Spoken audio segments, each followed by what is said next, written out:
Do you remember comic books in the 90s? Everything about comics was still so analog back then. Thick fibrous boards were still drawn on with actual pencils and inks, instead of manufactured like they are today with touch pads and clip studio. White sheets of thick, high-grade copy paper were painted on with exotic dyes. Lettering still done by people trained in the art of calligraphy, painstakingly drawing every letter on every page.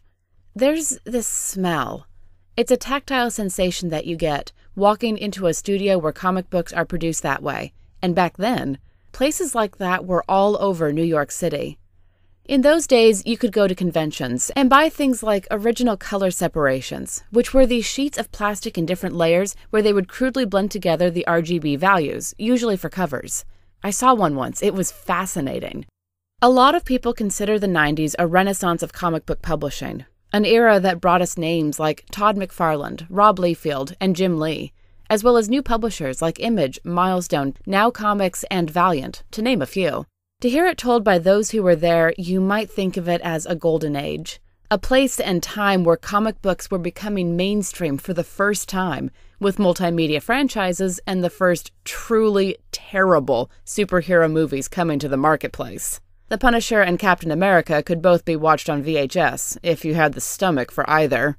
And while it was an era that seemed filled with hope and positivity on the surface, it was also one of sexism and epically bad behavior.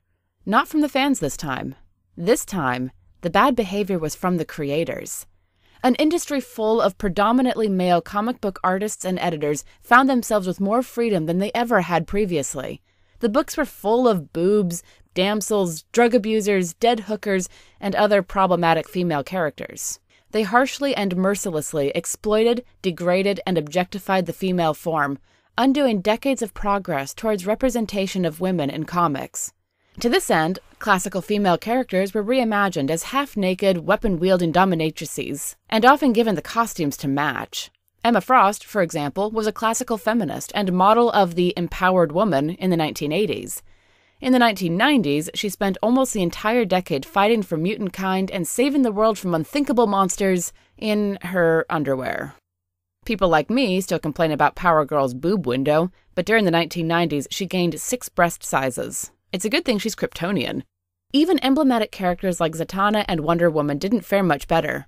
Realism was thrown out in favor of bombastic, over-sexualized imagery and cartoonishly unrealistic anatomy. In decades prior, female characters had been three-dimensional, well-developed, complex. But during this period, women were reduced to little more than hyperactive action figures. They were as two-dimensional as they were expendable. The images you see flashing through your screen right now are only a small sample of the outright bigotry produced during this period. The particular group of toxic fans we've been discussing want to take us back to the 90s. To this. To a time when over half the comics on the market were little more than softcore porn. Do you think you would be okay with that?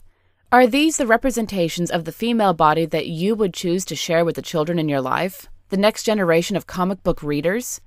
In creative terms, the 1990s wasn't a golden age at all, but a black hole of woman-hating bullshit. A dark time for anyone to be reading comics, with an industry behaving completely out of character.